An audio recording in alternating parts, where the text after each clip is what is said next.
Krishna, Krishna. You already had your dose. 7. I gave you the medicine already. Krishna, Krishna, Hare Hare, Hare Rama, Hare Rama, Rama Rama, Hare Krishna, Krishna. You Hare. already had. Hare Krishna, Hare Krishna, Krishna Krishna, Hare Hare, Hare Rama, Hare Rama, Rama Rama, Hare Hare. Hare Krishna, Krishna Krishna, Hare Hare, Hare Rama, Hare Rama, Rama Rama, Hare Hare. I hope you can see the Kirtan. This is Sakhi Vrinde Vignapati, praise to the Sakhis from Prarthana. And it is, it's just got these many verses. It has 6 verses. It is written by Narottam Das, and it's a very popular prayer which is sung in Shayanarthi in all ISKCON temples.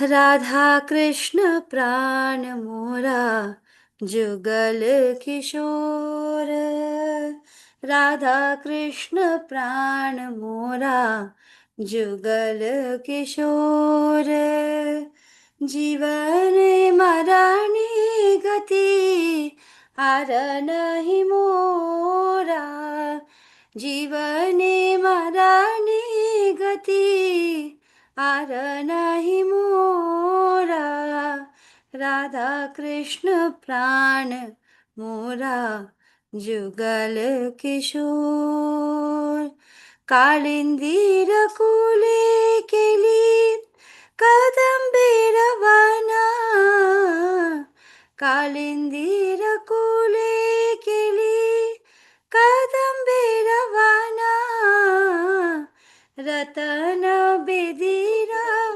उपार गोसाबो Dujana, रतन बेदीरा उपार गोसाबो दुजाना, राधा कृष्ण प्राण मोरा जुगल किशोर, श्याम गौरी अंगे दिवो चंदनेर गंधा, श्याम गौरी अंगे दिवो चंदनेर गंधा, श्यामरा दुलाबो कबे हेरी मुख चंद्र, श्यामरा दुलाबो कबे हेरी मुख चंद्र, राधा कृष्ण प्राण मोरा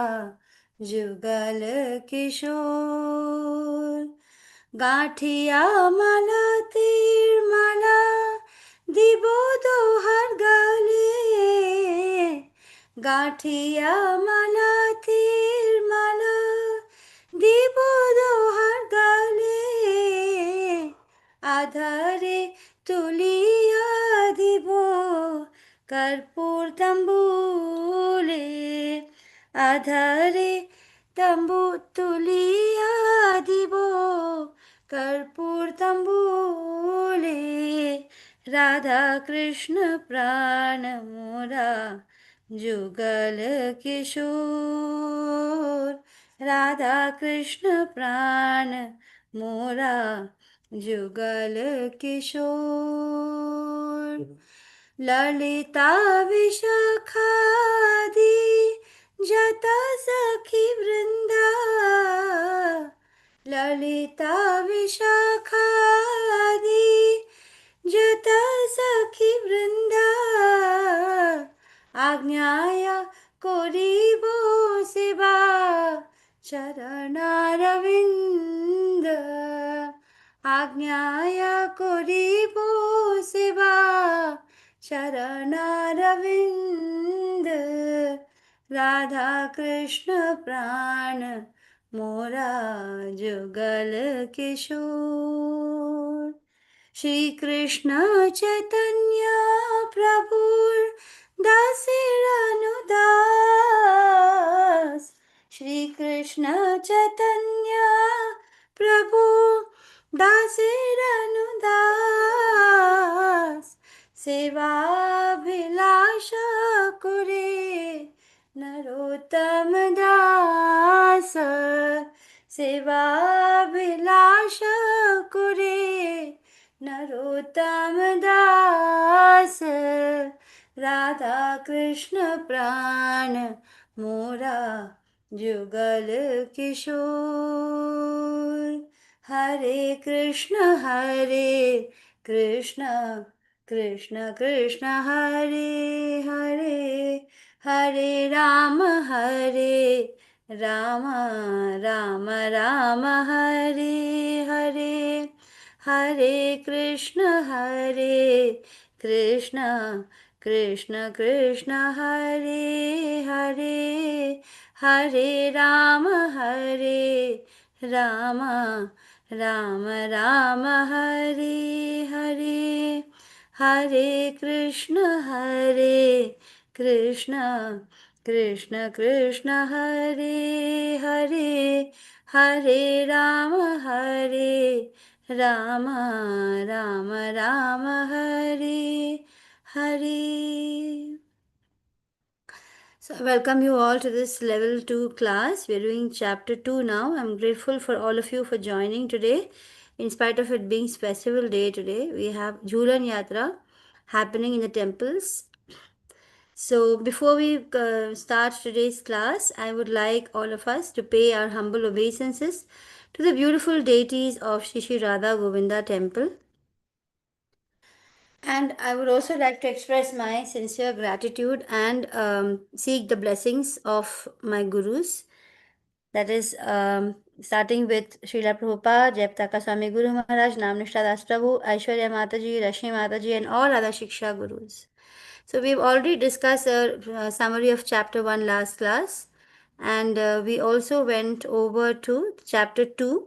I think we have finished 2.1 to 10 is done, where we looked at how Arjuna continues to explain about how he was in a total depressed state, and we realized that Arjuna was actually, relating to the dress rather than the person inside. So Krishna rebukes him. Thereafter, in the verses, we find Krishna is chastising Arjuna for thinking in this manner. So, and then ultimately, we also finished the verse 2.7 when Arjuna said that he's completely surrendered to Krishna and he accepts the position of a disciple and he says, please instruct me. And after that, after 2.7, he again continues to give more reasons for not fighting, and he is expressing how the source of all perplexities is the material world, the fire, the material activities which is creating a fire. And we went in great detail about what is kripana and what is miser. Miser is someone who doesn't spend money, he just tries to keep saving it. Likewise, a miser in this context is a person who has been blessed with a human body.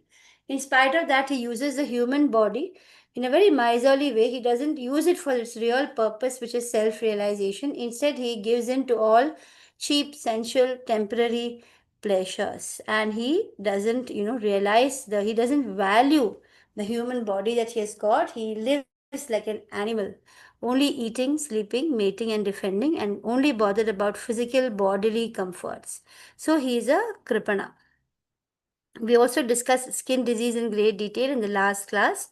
We finished the verse 2.11 and we understood Ashochyananva Shochastvam Prajna Vadam Shabhashase Gata Sun Agata Sumsha.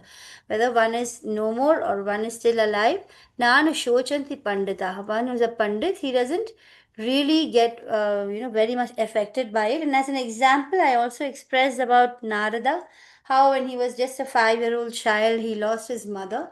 And instead of weeping and feeling so distraught as any other child would feel, we cannot imagine a 5-year-old losing the mother and feeling very calm about it.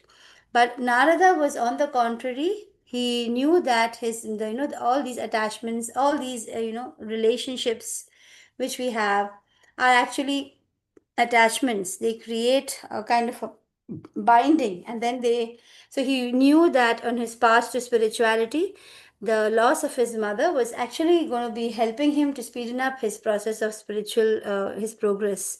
And why did this happen? It only happened because of Narada's devotee association. He was in the association of Vaishnavas, and that is the only reason. And because he surrendered to them completely, he used to take their permission and take their leftovers, and he would be that close to them, and that is the reason how he ultimately um, reaches a state of mind where he is not bothered, he is not affected by gata suna gata sumsha. His mother is no more, but he is nanu shochanti pandita. He is not affected by it. He just goes on in search of self-realization, the goal of self-realization, and he moves forward with that. So this was one example we discussed about how prajna, one who is knowledgeable, he doesn't get affected. We also looked at the verse where Krishna clearly says that at all times everybody was there. He doesn't say that only I was there and then after some time you were there. He doesn't say that. He says we were all been always there and we will all always be there. He doesn't also say that I am there and you're all there, and after some time you will merge with me and then we will be one and you will no longer be separate. He doesn't say that. But unfortunately, the many Mayavadis, they think that, they actually yearn for that when they can just merge and become one with Krishna. There's no more identity. They just don't want to have an identity of their own. And that is actually a very materialistic, they think it is very, very spiritual, but actually it's a very materialistic point of view where you're kind of fed up and frustrated, and then you just want to merge and become into a nothing. You want to merge and become one with Krishna, and some of them even think that I will become Krishna, I will exactly be God himself. I can merge and I can become God. So that those are all highly sad misconceptions which are also propagated by several people. But because in Kali Yuga it's all about the cheater and cheated, the world is full of cheaters and cheated people, and so therefore those who want to hear that kind of thing, Krishna fulfills all our desires, then they get all these kind of dhongi, gurus who will take them in the wrong path. And Krishna allows them to go into whatever, the desires they have, whatever modes they are in. Accordingly, they will take up religions of different modes. For example, if a religion is allowing you to have alcohol, a religion is allowing you to have to kill other animals and eat them, if the religion is allowing it, it's obviously a tamasic religion. So there are tamasic religions and there are rajasic religions. There are, even religion is of different categories, as we will see in chapter 18. There are different kinds of there is Shraddha Traya Vibhaga Yoga. There is chapter, I think, 17. So even faith, Krishna explained so beautifully that even that falls under three categories. So, what I was saying, the whole thing today in this verse right now is that how Krishna is very clear, saying that you will all be there in future. You will never cease to be. I will also never cease to be, and there was not a time when we were not existing. So there is no scope of becoming one and all those things which several Vedantists, they keep on talking. The Advait Vada, they are so strongly Advait, they think that you can just become one. Now, in one sense, why can we say we become one? Because when we become very, very pure, then the things that we desire are in complete harmony with what Krishna desires. So, in that way, we can say that. Plus, another thing is we will develop all the qualities of Krishna, but in a minuscule way. So again, so in a way we will be able to we will be able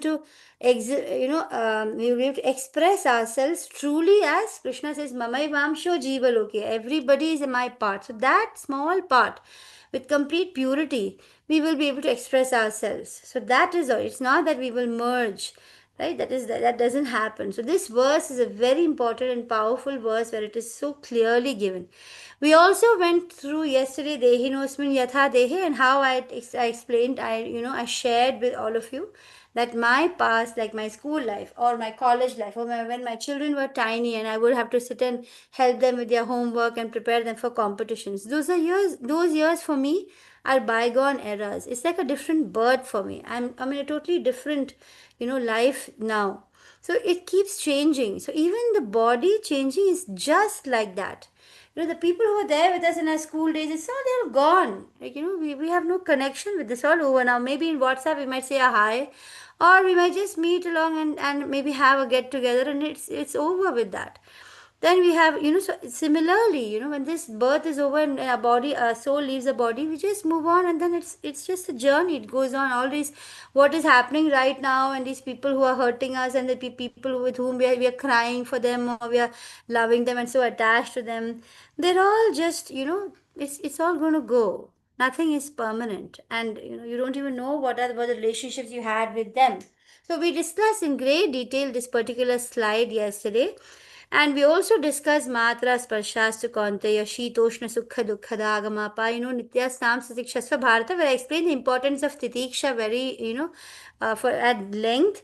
I spoke about how tolerating is very, very important, and not only in the context of heat, cold, and all that, also in the context of temptations, which is very, very difficult. So there are, you will find in chapter 3 also, where Arjuna asks, what is it that people get pushed and forced to do wrong things when they know that it is, it's not right. And Krishna gives a very simple answer. Krishna's answers are very simple, straightforward, and immediate. He won't beat around the bush. He says it is lust.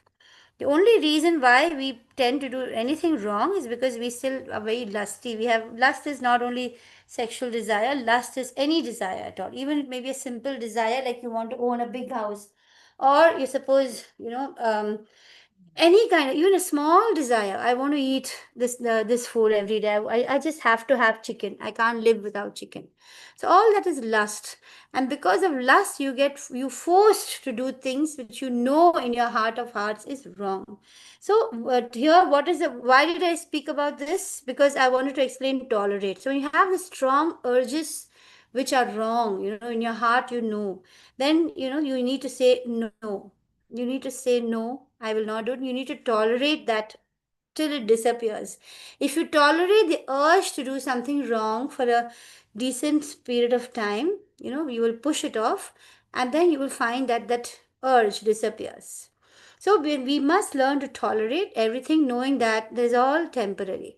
Then I finished this verse where we explained this, how this person, he has a japa mala on his hand.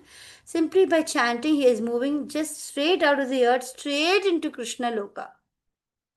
He doesn't need to go through the heavenly planets and go up and reach Brahma Loka and then transcend and then reach the Brahma Jyoti. He doesn't need to go through all those slow phases which usually, the yogis and all have to go through. Simply through chanting, he develops love for Krishna and he reaches Krishna Loka. So, yam hina vyathayantyete purusham purushashabha sama dukha sukham dhiram so amritatvaya kalpate. Only he is amritam, that is liberation, kalpate. He can think of it. Who?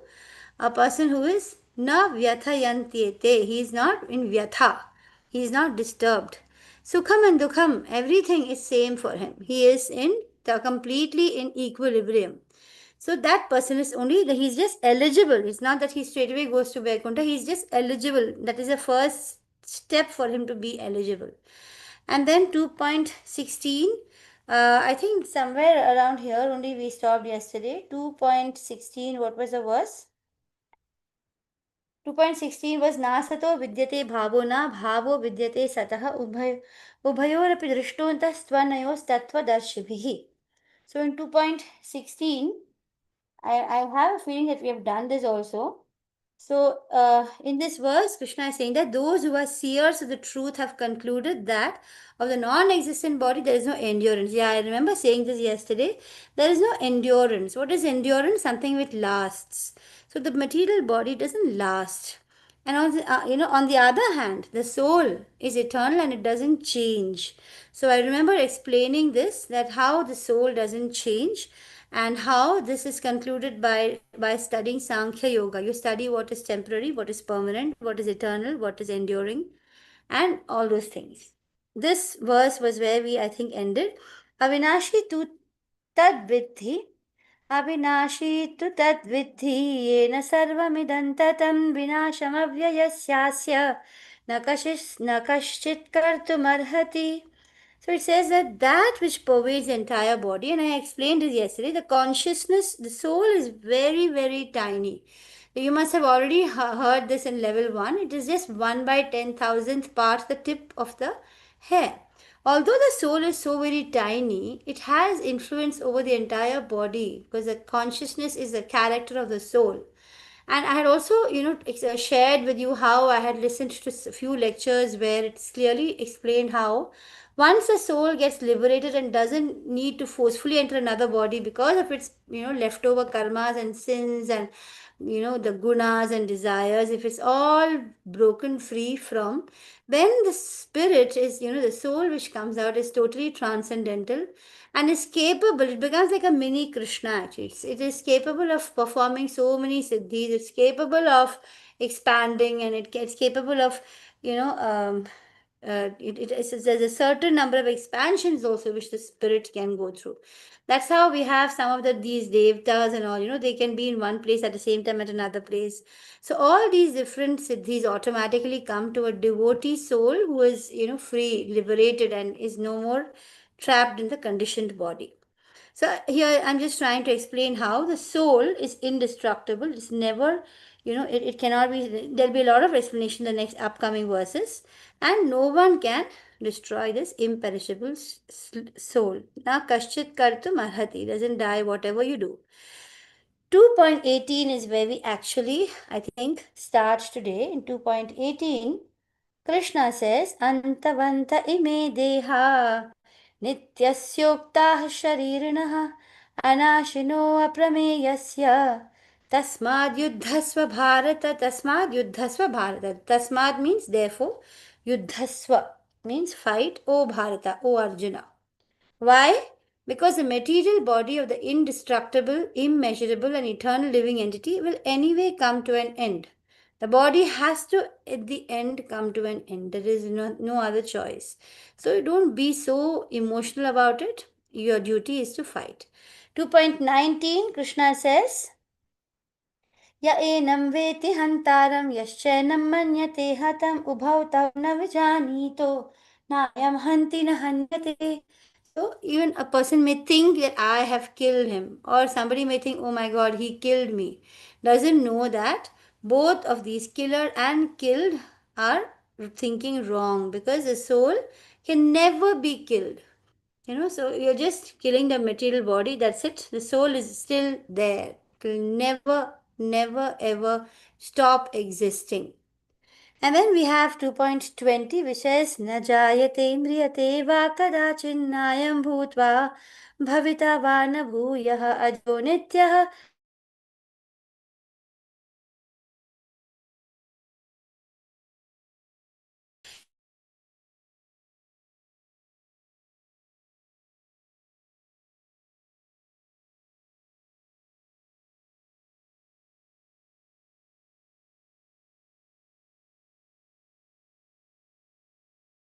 Soul, then in which case, how is the soul? The soul is unborn, it's eternal, it's ever existing, it's primeval, and the soul cannot be slain even if the body is slain. Na hanyate hanyamane sharire.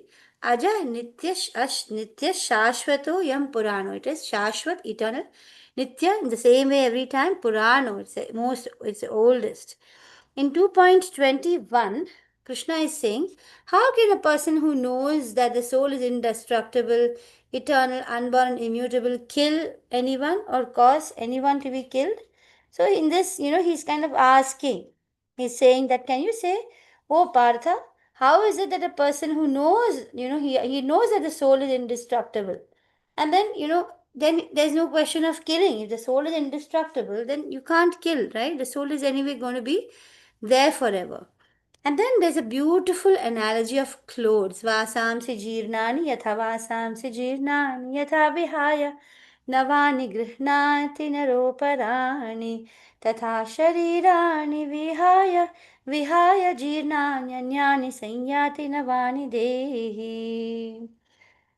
So here we can see that a person puts on a new garment, giving up old ones, and the soul similarly simply gives up the garments and takes up a new garment. Nainam chindanti shastrani, nainam dahati pavakaha, na chainam kledayantyaapo, na shoshayati marutaha. Na inam chindanti shastrani. Even with weapons, you cannot cut the soul. It just cannot be cut. Nainam chindanti, nainam dahati pavaka. It cannot be burned in fire. You cannot, whatever high temperature of whatever you subject the soul to, it will not burn or anything. And na chainam kledayantyapo. It cannot be even withered by the wind. And na shoshayati marutaha. And even that is the na shoshayati maruta is withered by wind, and the previous one is it cannot be moistured by water. So this is just for us to really contemplate day and night whenever we are doing something, or when we don't need full focus to do something, like in the kitchen, we are cooking, we are cleaning.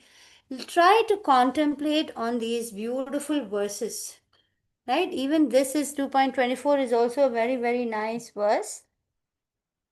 It talks about Achedyoyamadahyayam Akledyo Ashosha Eva Cha Nitya Sarvagatasthánur Achaloyam Sanatanaha. So what does it say? Achaloyam Sanatanaha. It is eternally the same, it's immovable.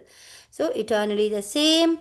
These are all the characteristics of the soul. It's unbreakable. You can't just take a hammer and crush it. It is insoluble. You just take the soul and put it into water and it will not going to dissolve. It cannot be burned. You put it right inside the Surya Loka. Still, the soul, if it is, pure without the material body, which will, of course, burn, then or it has a special body which can withstand the heat, then it can easily be in the sun and nothing will happen to the soul. Your soul never burns, doesn't dry in the wind. It's everlasting. Nitya Sarvagata Sthanur, Achalo, it is unchangeable and immovable. It's present everywhere. Sarvagata Sthanur, Achalo, Yam Sanatanaha. It is eternally the Sanatan means eternal. So these are all characteristics, and when we read these, in the Bhagavad Gita, it actually, makes us think a little more deeply and try to relate in our daily life. How do we stop identifying with the body, and how do we start identifying with the soul? So in 2.25, Krishna further explains, one by one, he is going more and more into the explanation about how the soul is invincible and invisible also. Avyakto, it's invisible. Avyakto yam achintyo yam, it's also achintyam, which means you cannot even imagine or think about it. And what then tasmad evam viditvainam, tasmad means therefore, evam is like this, viditva, knowing it. Then what happens? Nanu shochitu marhasi. Na anu means not. Na means do not. Anushochita means lament. Arhasi means you don't deserve. Actually, na shochitam arhasi. You don't deserve to be sitting and crying like this. Look at the expression, it's so beautifully given. And then in 2.24 to 25, we begin with the long detailed description of the soul. 24 and 25 say, so 24 says, Achedyoyam. Yeah, that one we went through already. Then 25 says, Avyaktoyam achintyoyam avikaryoyam uchyate tasmadevam nividitvainam nanushochitum arhasi. So he says all these characteristics, it's unbreakable, insoluble, neither burned nor dry. The soul is everlasting, present everywhere, unchangeable, immovable, eternally the same, invisible, inconceivable, and immutable. And then we are moving to verse point 2.26, where Krishna is saying that Atha chainam nitya jatam nityam vamanyase mritam tathapi tvam mahabaho nainam shochitum arhasi. He says, if, however, Atha means even then, however, nitya jatam. Nitya jatam means always born, right? And atha chainam nitya jatam. Nitya jatam is always born. Nitya va manyase mritam. And nityam is forever. Either manyase think mritam dead. And then tathapi still. Tvam you. Tathapi tvam mahabaho. Oh you mighty armed person. Still. If you, so enam about the soul, shochitu to lament, arhasi deserve. Even if you think that the soul is, temporary or it's not going to be there forever, still Krishna explains there is no reason for you to be crying. So if however you think that the soul will always be born and die. Even if you think like that, still there is no need to cry. It doesn't make any sense to cry. This is a very nice slide. It is 2.27, which kind of gives us a guarantee that nobody can escape death. One day, every moment the snake of time is swallowing us. We're not realizing it, but little by little we are getting closer to our end. And therefore, here Krishna is trying to remind us that please don't forget in your run after all material things a whole day. Don't forget that if someone has taken birth, he is sure to die. Nobody lives forever. And after death, one is sure to take birth again. Again, there will be birth. Therefore, what does Krishna say? In the discharge of your duty, this is your duty you're doing, do not lament. You should not lament. But the picture also depicts very nicely the fact that after all these animals, you get a human form. Only after that you get. And then you can have, the boy child or the girl child, and how the child is growing up and it becomes a man at the end. He's not having a beard at all. So he's constantly shaving also. I mean, regularly shaving. All created beings are unmanifest in their beginning. Why are they unmanifest? Because they merge into Vishnu temporarily till the dawn again breaks, and we have again another, we have a Brahma and we have all the demigods and everything. And then so there is a period of time when the soul is merged with the Supreme Brahman. And what does Krishna say? All created beings are unmanifest in the beginning. So in the beginning, they're all kind of in sleeping state, with carrying, along with them they have their dreams, and so they have what do you call it? So along with all created beings are unmanifest in the beginning. So all their karmas and all their desires, everything stays in unmanifested state. And then as soon as Vishnu decides that the creation should begin again, he will, through his pores, all these different universes will come out. In each universe there will be a Brahma. In each universe there are upper planetary systems and lower planetary systems. And only when when you're thorough with the first what we're saying. Yeah, so all created beings are unmanifest in the beginning and manifest. So they are unmanifest in the beginning, and later on, when it is, when it is time for creation again, then all these from Vishnu's body, all these different worlds again manifest, and again they get unmanifest. So Krishna is saying, anyway, this is what is going to happen. You know that this is a cycle and it's an endless cycle. There's no need to lament at all. So great philosophers tell, there are great philosophers who are some of them atheists. They will not even believe in the soul also.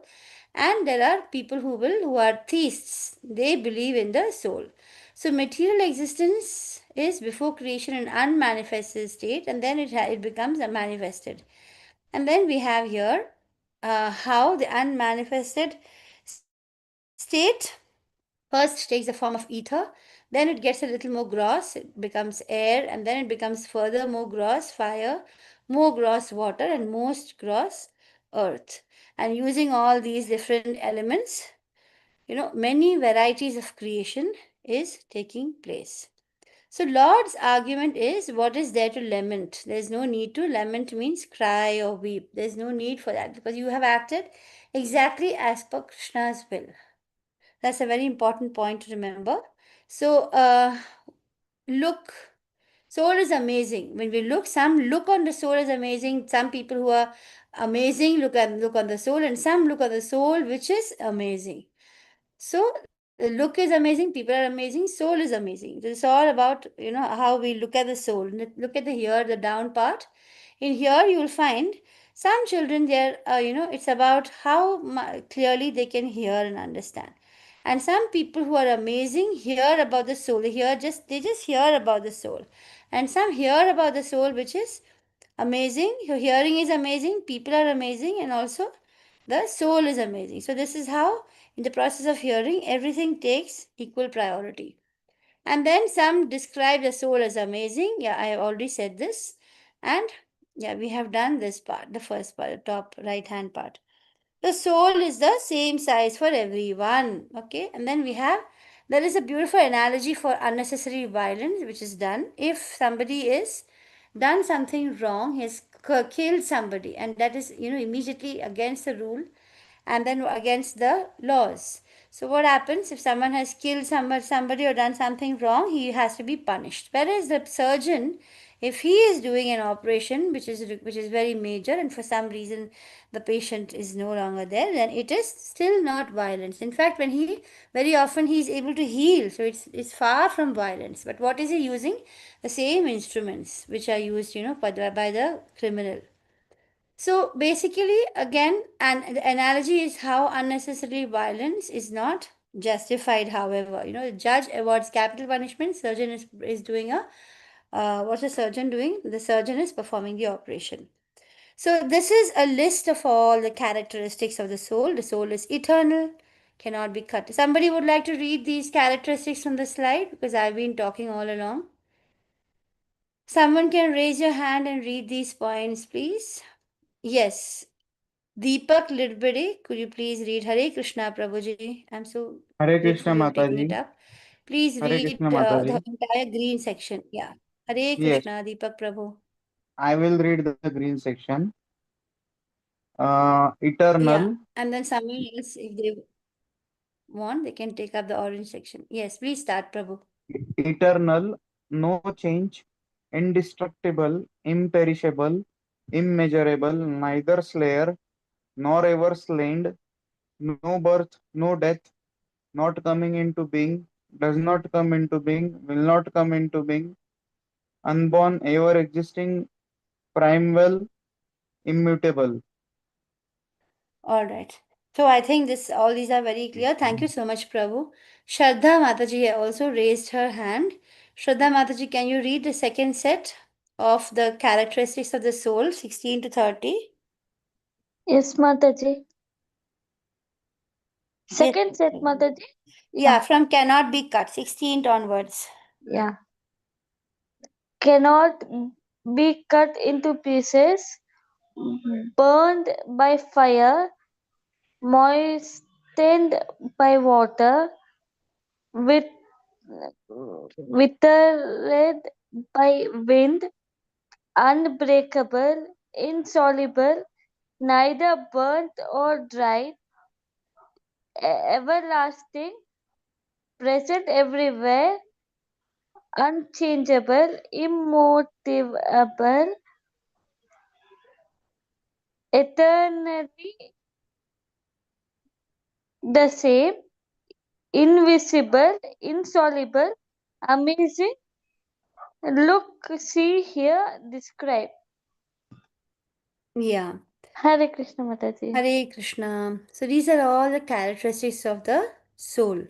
So I think they're all very clear. We don't need to go into detail. So we are moving to the section C now. This is talking about Karma Kanda, where Krishna says that if you he talks, as if Arjuna is going to do fruitive activity, which he's not. He's going to, at the end of Krishna speaking, he's going to do entirely transcendental activity. I think we have also gone into detail related to transcendental in an earlier class where I said anything you associate with Krishna, it is no longer material. It actually becomes transcendental, which is not easy for us to understand. But that's what the great scholars explain to us who are devotees, pure devotees, that how everything can be made transcendental simply by associating it with Krishna. But here, Krishna is actually using Karma Kanda ideas to make Arjuna fight because he says, okay, fine, you don't want to understand all this philosophy and all that. In fact, it's not even for Arjuna, it's for us. He's trying to say that at least do your duty for the purpose of getting some gain which comes from dignity. Okay, and fighting and losses come from not fighting. And then he explains in the Karmakanda manner as if he's talking to somebody who is a kind of either a neophyte devotee like us, or he doesn't think that. So, he gives a chance, an opportunity to those who are just in the beginning of the spiritual journey. So, this is a section where he discusses the Karmakanda way to allure Arjuna to realize his real duty is not to run away but to fight. So there is some more explanation. Consider your specific duty as a Kshatriya. You should know that there is no better engagement than fighting on religious principles. So you don't need to hesitate. So we have, this Swadharma, there are Swadharma, specific duties. In the liberated state, the spiritual, there is no bodily concept. So in Bhagavad Gita, in 4.13, yeah. So in 4.13, what does Krishna say? Krishna says, चातुर्वर्ण्यं मया सृष्टं गुणकर्मविभागशः तस्य कर्तारमपि मां विद्य कर्तारमव्ययम्. So here he's talking about the duties according to Varnashrama Dharma, which we have to follow as long as we are in a conditioned stage. But then the moment we become in a liberated stage where we have no more desires, we are like anya bhilashita shunyam jnana karma denavritam. We don't even have the desire to use our brain and speculate and understand this huge universe where Krishna is clearly saying that it is achintya for us. Actually, there is no way for us to understand everything. So instead of just, thinking of related to jnana and all that, you're very pure, you have no more material desires. In that case, you are in the liberated stage, you truly reach the spiritual state of being, transcendental. There's no bodily concept. Whereas Svadharma, when you do your activities related to your body, then you're automatically, whether you say it or not, it's very clear that you're following a Varnashrama Dharma. And that Varnashrama Dharma is supposed to be a stepping stone to eventually help you understand that the goal is not all this. Why are so many people in Varnashrama Dharma? Because it's difficult to go straight. So they will follow Varnashrama Dharma, they will follow certain principles, and eventually they will gradually start getting an understanding of Krishna. Otherwise, it's not possible. So, what is the goal of Varnashrama Dharma? It is a progress towards liberation, whether it is it is through the longer method or the shorter method. So considering your specific duty as Kshatriya, so he's reminding him that, the Varnashrama Dharma. Those who are in spiritual concept of body, for them Varnashrama doesn't apply actually. But, here Arjuna, Krishna is saying that consider your specific duty as Kshatriya and you should know that there is no better engagement for a Kshatriya than fighting, for a religious principle, on the basis of religious principle. So Lord Krishna is not artificially supporting renunciation and acceptance of sannyasa by a Krishna. He actually would, want the, he does not support artificial renunciation and acceptance of sannyasa. He wants people to discharge their relevant duties and at the same time elevate themselves to higher platforms. Then in 2.32, Krishna says, O Partha, happy are the Kshatriyas to whom such fighting opportunities come unsought, opening for them the doors of the heavenly planets. I think these parts you will be very clear about in 2.32, how Krishna is saying that for Kshatriyas, it actually opens the door to heaven if you're going to fight and you're going to die. We have heard this several times. I remember even in school, I've heard these kind of ideas. Now let's look at this verse number 2.33. He says, however, if you do not perform your religious duty of fighting, then what will happen?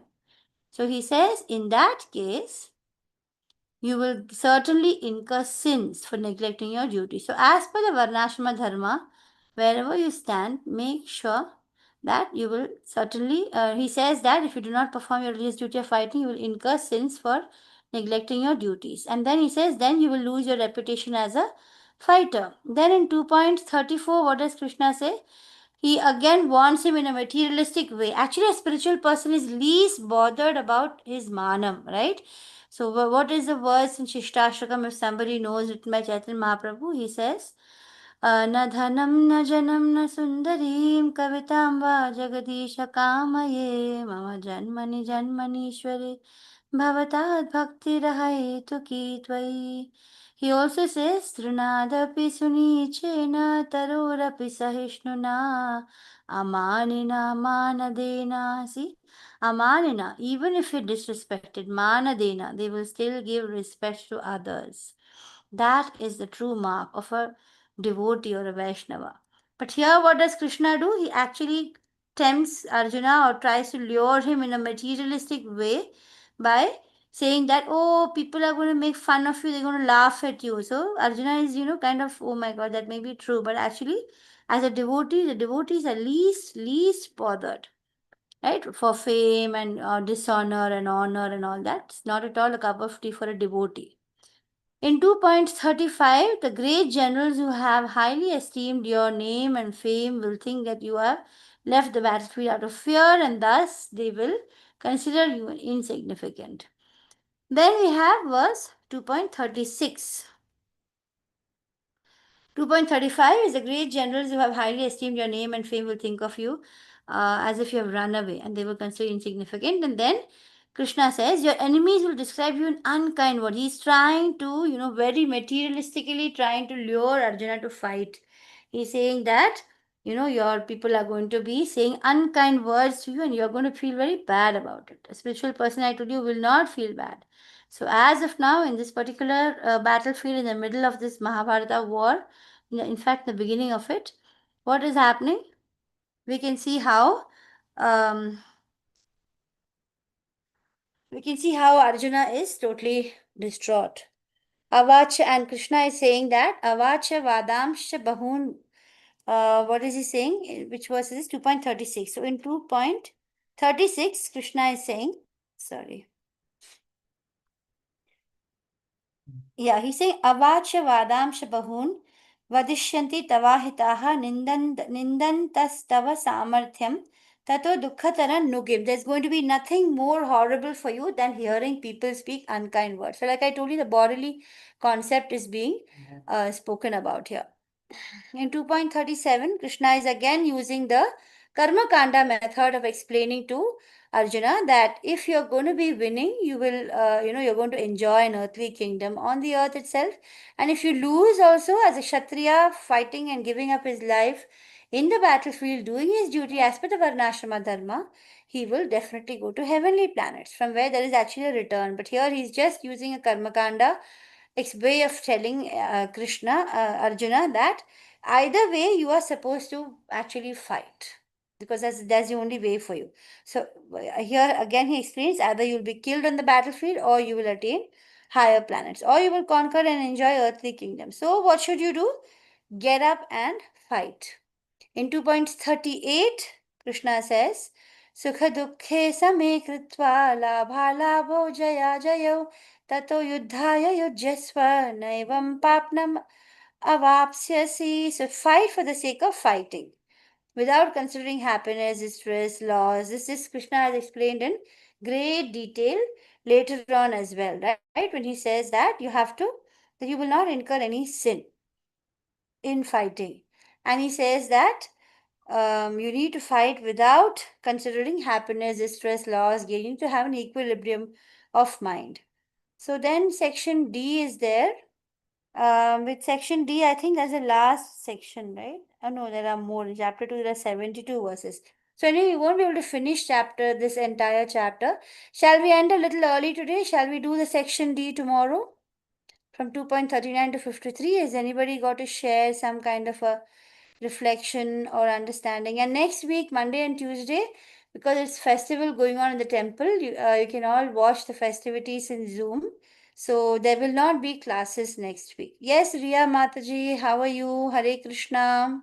I'm good. I have a question. Yes, So the first topic discussed in the Bhagavad Gita is about the soul and how we're not the body but the soul.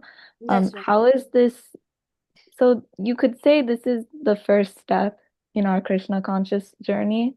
Exactly. It is, So yes. how come it's so important in like that it's the first step? How come realizing that we're not the body but the spirit soul, how is that important in starting How is that important in our Krishna starting? conscious Yeah, journey? it is very important.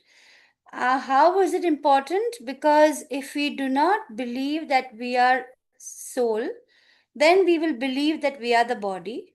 And then, it kind of ruins every other philosophy which follows related to Krishna consciousness. Why? Because then the body is going to be anyway get over. And then what's the point? There's nothing after, there's no karma, there's no life after this, it's all over. And then such people who do not believe in the soul, basically they just want to enjoy right now. They say, who knows about the soul? I mean, what is all this you're speaking? I mean, who knows? Who came and which soul has come back and told you that this is how it's happening? And even if they come, how do you know that this is fiction? So for a person who doesn't want to believe that, doesn't want to believe the first lesson of Bhagavad Gita, there is no further progress. You cannot progress further beyond and understand karma and then understand gunas and understand time, kala, all these different philosophical concepts which come in Gita. Nothing will enter, it will not make any sense if you don't understand that the soul is eternal. Without that, there is no point in talking about karma. You will keep thinking that it's all random, it's all a coincidence, and everything is just you're going to get over, and then there's nothing. Who knows? There's nothing beyond that. So then Gita, rest of the Gita doesn't make any sense if you haven't tried to in fact, it's very difficult to understand. That is why we're all still grasping, and we're trying to grasp the idea.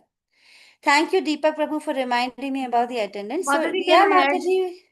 can I add something here? Yes, Shraddha Mataji. Hare Krishna Mataji. Hare Krishna. The concept of soul is very important because first we have to identify ourselves that we are not the body and the soul. And why is it important? Because when you come to know that your soul and not the body, you also become conscious about the super soul. So who's the super soul? Like Mataji might have told you, the super soul is the one who resides as a Paramatma in our human heart. And then we have a Bhagwan concept. And then we have an eternal relationship with the Bhagwan, that is the super soul. That eternal relationship is to be the servant of the super soul. And if you realize this concept, then you will also realize that we are not supposed to be on the earth. We should be engaged in the devotional service of the Lord. And what will happen if we engage in the devotional service, that is bhakti to the Lord, which is the whole crux of the Bhagavad Gita, you will go back to God. That is to the spiritual world. So if you understand the concept of the soul and the super soul, then you realize your relationship with the Supreme Lord. And then you also realize that you can go back to the Supreme Lord, to the Golok Vrindavan, which Pravina Mataji was showing with that Golok chart by using the Japa Mala. So now you understand you're not supposed to be on the earth. But if you continue understanding yourself or identifying yourself with the body, then you will be bonded, like Pravina Mataji said, in the karma, nishkam karma, in this cycle. Because you will not realize why you are doing this and why miseries are falling upon you. How can you get rid of the miseries? How can you get rid of the cycle of birth and death, old age and diseases? And how can you get beyond it? So this Bhagavad Gita gives you a concept where you can move ahead beyond body, go to soul, realize your relationship with the super soul, break the karma cycle, break this bondage of the earth and live, getting birth again, and go back to Godhead. So you have to realize soul so that you can go back to Godhead. Otherwise, the people here who are identifying themselves in the material body are the materialistic people just because they're ignorant. They'll keep continuing living their life, going to office, getting job, getting a better job, getting a better house, getting a better, entertainment and everything. And what will happen? Sukho dukho, what Mataji was explaining. They will be between happiness and miseries. Do you want to stay in miseries and happiness, or you want to cut it? You can cut it with the acts of knowledge, which is the bhakti to the Supreme Lord. So that is why concept of soul is the most important part of the Bhagavad Gita. Thank you, Mataji. That's all. Hare Thank you, Krishna. Mataji. Yeah, Hare Hare Krishna. Thank you so Krishna. much, Shraddha Mataji. You've taken it one step further and explained about the Paramatma, which is really nice. Riya Mataji, I hope that we have answered the question. Yes, it's a very nice explanation. Thank you so much. Yeah, thank you. So, yes, Shraddha Mataji, I have posted the attendance link. So, I hope all of you will mark your attendance before you can leave the class. Anybody wants to share any other reflections, or you have any other points to discuss? Hare Krishna Mataji. Yes, Mohini Mataji, Hare Krishna. May I know what is the function of soul in the body, how it acts? So the soul is basically how it acts is it acts through the consciousness, right? It is asleep in our conditioned state of body which we are in right now. The soul is kind of covered It's like I had explained to you last class how it's like the sun is covered by a cloud. The cloud comes in front, but the sun's brightness isn't reduced. Similarly, the soul is actually, pure, and it is. I belong to spiritual world, but what has happened is, for some reason, there has been a kind of desire to be separate from Krishna. There's some envy which we felt at some point of time, which due to which we are put into this material world, which is like a jail for us. What is the function of the soul? The soul right now in the material world is kind of dormant.